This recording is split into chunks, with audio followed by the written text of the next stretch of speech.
Hello friends, welcome back to my YouTube channel. तो आज मैं आपके साथ शेयर करने वाली हूँ मेरी डेली रूटीन, जिसने मुझे हेल्प किया है अपने मार्क्स को इम्प्रूव करने के लिए। मैंने इस रूटीन को फॉलो कर कर अपना मार्क्स बहुत ज़्यादा इम्प्रूव किया है। पहले मेरे मार्क्स 150, 160 ऐसे आते थे, अब मेरे मार्क्स 600 प्लस आते हैं। तो आप लोग भी इस रूटीन को ज़रूर फॉलो करिएगा और अपने नीट की प्रिपरेशन को बहुत अच्छा करिएगा। तो चलिए स्टार्ट करते हैं। तो फर्स्ट पॉइंट ये है कि अगर आपको सुबह में पढ़ना पसंद है तो आप वो प्रेफर करिए, और अगर आपको रात में पढ़ना पसंद है तो आप वो भी प्रेफर कर सकते हैं। तो मैं तो रात में पढ़ती हूँ, तो मैं रात के 3 बजे तक पढ़ती हूँ और फिर 6 घंटे की नींद लेकर मैं 9 बजे उठ जाती हूँ। तो 9 बजे उठने के बाद 1 घंटा मैं फ्रेशन अप होती हूँ और 10 बजे मैं पढ़ने बैठ जाती हूँ, जो कि मेरा स्टार्टिंग पॉइंट होता है। अगर आपको रात को जगना पसंद नहीं है तो आप सुबह में भी सुबह से पढ़ सकते हैं, जैसे कि आप 5 बजे उठकर भी पढ़ सकते हैं। और अगर आपको रात में पढ़ना पसंद है मेरी तरह, तो आप 3 बजे तक पढ़िए और फिर सुबह के 9 बजे उठ जाइए। आपको अभी बस 6 घंटे की नींद लेनी है, जो कि इनफ है, क्योंकि नीट में अब बस कुछ ही दिन बाकी है। तो आपके अपनी मेहनत को डबल कर देना होगा, तभी आपकी नीट में सक्सेस मिलेगी। तो सुबह में उठकर सबसे पहले मैं अपना गोल सेट कर लेती हूँ, जो जो मुझे दिन में करना है। तो अभी मेरे एलएन का टेस्ट आने वाला है, जो कि है 2 फरवरी को, जो कि मेजर टेस्ट है, जिसमें 12th का पूरा सिलेबस आने वाला है। तो मैंने उसका रूटीन पहले से ही बना लिया, जो कि मैंने अभी आपको दिखाया। तो चलिए फ्रेंड्स, मैं आपको डिटेल में बताती हूँ कि आपको क्या क्या करना है और कैसे फॉलो करना है मेरे रूटीन को।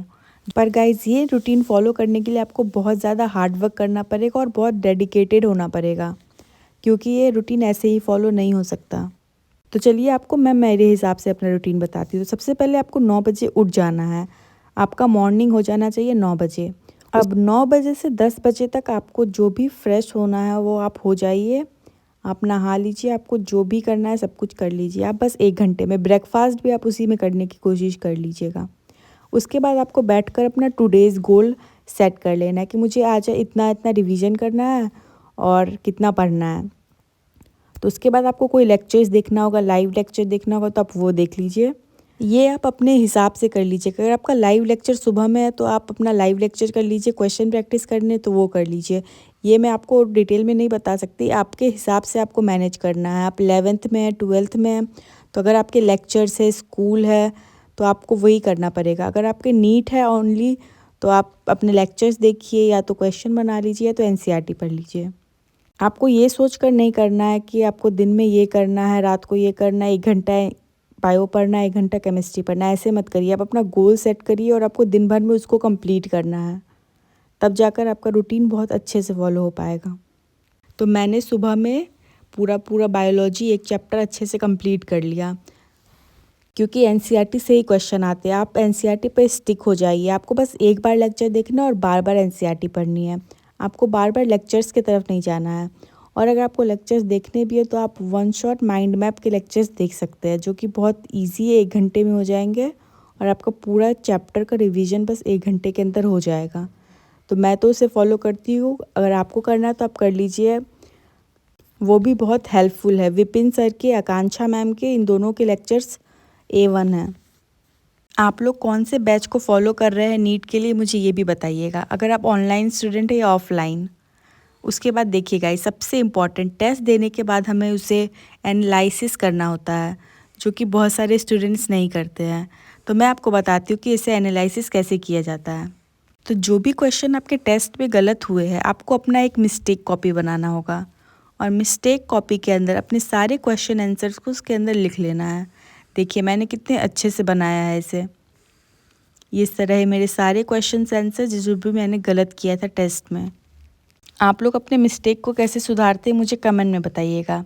और अगर आपको इसके बारे में डिटेल वीडियो चाहिए तो वो भी कमेंट में बताइएगा। मैं आपको बताऊंगी कि कैसे डिटेल में मिस्टेक को सॉल्व करते हैं, उससे आपके नंबर बहुत ज़्यादा इंक्रीज़ होंगे। आपको फिजिक्स के लिए अलग बनाना है, केमिस्ट्री के लिए अलग बनाना है। कॉपी अलग नहीं बनानी है, बस आपको एक साथ फिजिक्स सॉल्व करना है, उसके बाद एक साथ केमिस्ट्री सॉल्व करनी है। आप 2 से 10 बजे तक लेक्चर्स या एनसीईआरटी जो भी करना है कर लीजिए, पर 2 बजे से 5 बजे तक आप बहुत सारा क्वेश्चन प्रैक्टिस करिए। या तो आप एक टेस्ट लेके बैठ जाइए और उस टेस्ट को दे दीजिए। माइनर टेस्ट भी दे सकते हैं, जैसे 2-3 चैप्टर का, 5 चैप्टर्स, 10 चैप्टर्स, ऐसे करके आप रोज़ का रोज़ प्रैक्टिस करेंगे तो आपके टेस्ट में अच्छे मार्क्स आने लगेंगे। और आपको ये टाइम 2 से 5 तक करना है और सिर्फ टेस्ट देकर उसे छोड़ नहीं देना है, आपको उसका एनालिसिस करना है जैसे कि मैंने किया है। तो अभी मेरे एलन का टेस्ट था तो मैंने उसका पूरा का पूरा एनालिसिस किया था। उसके बाद आपको 11th पे भी ध्यान देना है क्योंकि 11th का भी वेटेज उतना ही है बायो का। तो आप बताइए गाइस, आपका 11th का बायोलॉजी ज़्यादा अच्छा है या 12th का? कमेंट में जल्दी बताइए। एनसीईआरटी को अच्छे से पढ़ते रहिए क्योंकि एनसीईआरटी बहुत इंपॉर्टेंट है। तो मैंने 2 से 5 तक का तो आपको बता दिया, चलिए मैं उसके बाद के बारे में बताती हूँ अब। अगर आपके टेस्ट में मार्क्स नहीं बढ़ रहे हैं तो आप सबसे पहले तो ये काम करिए कि अपने छोटे छोटे सिलेबस का टेस्ट देना स्टार्ट करिए। उसके बाद मेजर दीजिएगा क्योंकि मेजर में तो आपको कम मार्क्स आएंगे ही। तो माइनर टेस्ट में आप छोटे छोटे चैप्टर्स के टेस्ट दीजिए और फिर उसको एनालिसिस करते जाइए, आपके मार्क्स पक्का इम्प्रूव होंगे। उसके बाद मैंने केमिस्ट्री के थोड़े एमसीक्यू सॉल्व कर लिए।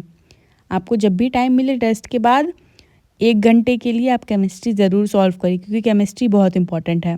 और मैंने जो ऑर्गेनिक का चैलेंज स्टार्ट किया था आप लोगों ने फॉलो नहीं किया, तो मैं उसे फिर से रीस्टार्ट करने वाली हूँ, जिससे कि आपका ऑर्गेनिक दोनों का सुधर जाएगा, मेरा भी और आपका भी। गाइस, ये रूटीन फॉलो करना तो बहुत हार्ड है पर आप ये कर सकते हैं क्योंकि लास्ट के बस 3 मंथ बाकी है, तो आपको ये फॉलो करना ही होगा। गाइस, आप अपना 100% लगा दो कि आपको बाद में रिग्रेट ना हो कि मैंने मेहनत ही नहीं की थी। तो अपने 100% लगा कर पढ़िए और बहुत अच्छे से तैयारी करिए। आप अगर मेरा रूटीन फॉलो करना चाहते हैं तो प्लीज़ करिए, आपको बहुत हेल्प मिलेगी। गाइस, मैंने जो एनिमल किंगडम के नोट्स बनाए हैं, क्या मैं आपके साथ ये शेयर कर दूँ? आपको बहुत हेल्प मिलेगी। इसमें अलग अलग फाइलम के अलग अलग सारे डिटेल में नोट्स बने हुए हैं। तो मैं आपको ये अगर शेयर कर दूँगी तो आपका एनिमल किंगडम बहुत ईजिली हो जाएगा और आपको ज़्यादा टाइम भी नहीं लगेगा। तो आप कमेंट में बताइए कि मैं आपको एनिमल किंगडम का एक वीडियो बना के दे दूँ या तो पीडीएफ दे देती हूँ, तो आपका एनिमल किंगडम बहुत अच्छा हो जाएगा। और अगर आप पीडब्ल्यू के स्टूडेंट हैं तो मैं लाइब्रेरी सेक्शन के बारे में आपको बताना चाहती हूँ कि उसमें अगर आप लाइब्रेरी सेक्शन में जाएंगे तो आप उसके पीवाईक्यू बहुत सारे सॉल्व कर सकते हैं जो कि फ्रीली अवेलेबल है। तो मेरा 12th का सिलेबस बाकी है आधा, तो मैं अभी फुल मॉक टेस्ट देना स्टार्ट कर चुकी हूँ। तो ये रहा मेरा एलन का टेस्ट जिसमें पूरे 11th का सेक्शन आया था जो कि 19th ऑफ जनवरी को हुआ था। तो देखिए, मैं आपको डिटेल में बताती हूँ कि आपको कैसे सॉल्व करना है। ओके, एग्ज़ाम देने के बाद आपको कैसे एनालिसिस करना है जो कि मेन पार्ट होता है। आपने कौन सी टेस्ट सीरीज़ ली हुई है मुझे ये बताइएगा कमेंट में। मैं तो फिज़िक्स वाला की भी टेस्ट सीरीज़ देती हूँ, एलन के भी देती हूँ और न्यू लाइट एकेडमी की भी देती हूँ। तो तीनों की टेस्ट सीरीज़ मैंने ले ली है। तो अभी मैंने न्यू लाइट के स्टार्ट तो नहीं की पर मैं अब करूँगी। उसमें बहुत सारे टेस्ट हैं जो कि फुल मॉक टेस्ट है। तो चलिए मैं आपको बताती हूँ कि मैंने इसका एनालिसिस कैसे किया है। जैसे आपका कोई क्वेश्चन गलत हो गया तो आपको उसके कॉन्सेप्ट भी याद करने पड़ेंगे। देखिए, जैसे मेरे जो क्वेश्चन मुझे नहीं आते थे या तो मैंने सॉल्व नहीं कर पाया था अच्छे से, मैं उसे भी लिख लेती हूँ। और अगर मैंने गलती से जिसे सॉल्व कर लिया, जिसका कॉन्सेप्ट मुझे अच्छे से क्लियर नहीं है, मैंने वो भी क्वेश्चन लिख लिया है। तो ऐसा नहीं जो कि आपका टेस्ट में सही हो गया हो उसे आप छोड़ दें, आप उसे भी लिखिए और उसके सारे कॉन्सेप्ट को अच्छे से अपने दिमाग में क्लियर कर लीजिए। ये क्वेश्चन बहुत हार्ड था, कि आपने ये सॉल्व किया था? कमेंट में बताइएगा। एलन का टेस्ट आपको कैसा लगा? मुझे तो थोड़ा हार्ड लगा गाइस। और ऑर्गेनिक केमिस्ट्री किस किस को हार्ड लग रही है मुझे ये बताइएगा। मुझे भी बहुत हार्ड लग रही है। मैं उसे सुधारने के लिए एक चैलेंज भी करने वाली हूँ। को भी चैलेंज करना है तो कर लीजिए मेरे साथ और ज्वाइन कर लीजिए, हम दोनों का ऑर्गेनिक केमिस्ट्री ठीक हो जाएगा। तो इसमें मैं आपको डेली एक टारगेट दूंगी जो कि आपको फॉलो करना है और मैं भी फॉलो करूँगी, तो ऑर्गेनिक धीरे धीरे सुधर जाएगा। और अगर आपके पास कोई टिप्स है ऑर्गेनिक केमिस्ट्री के तो प्लीज़ मेरे साथ भी शेयर करिए कमेंट में, तो मैं उसे फॉलो करके अपने ऑर्गेनिक को अच्छा कर लूँगी। और रात को अगर आपको 12 से 3 बजे तक अगर आपको नींद आती है तो आप उस समय एक लेक्चर या 2 लेक्चर को शेड्यूल कर लीजिए कि ये लेक्चर मुझे रात को ही देखना है। सुबह में आप क्वेश्चन प्रैक्टिस कर लीजिए और रात को उस लेक्चर को कंप्लीट कर लीजिए, जिससे आपको नींद भी नहीं आएगी और आपके लेक्चर भी कंप्लीट हो जाएंगे। 12th के बायोलॉजी के चैप्टर्स तो 2-3 हार्ड है। आपको कैसा लगता है गाइज? मुझे कमेंट में बताइएगा। मैंने तो molecular basis of inheritance complete कर लिया है, मेरा प्रिंसिपल बाकी है। आप लोगों ने कौन कौन से चैप्टर्स कंप्लीट कर लिए ये भी मुझे बताइएगा। फिर ये रहा करंट इलेक्ट्रिसिटी, जिसके बहुत सारे क्वेश्चन प्रैक्टिस करने पड़ेंगे आपको। और मूविंग चार्जेस एंड मैग्नेटिज्म के MR सर ने 4 आवर के एक लेक्चर दिया जिसमें पूरा रिवीजन है, तो मैं उसे फॉलो कर अपना चैप्टर करूँगी। Thank you so much guys, like share and subscribe to my YouTube channel. All the best.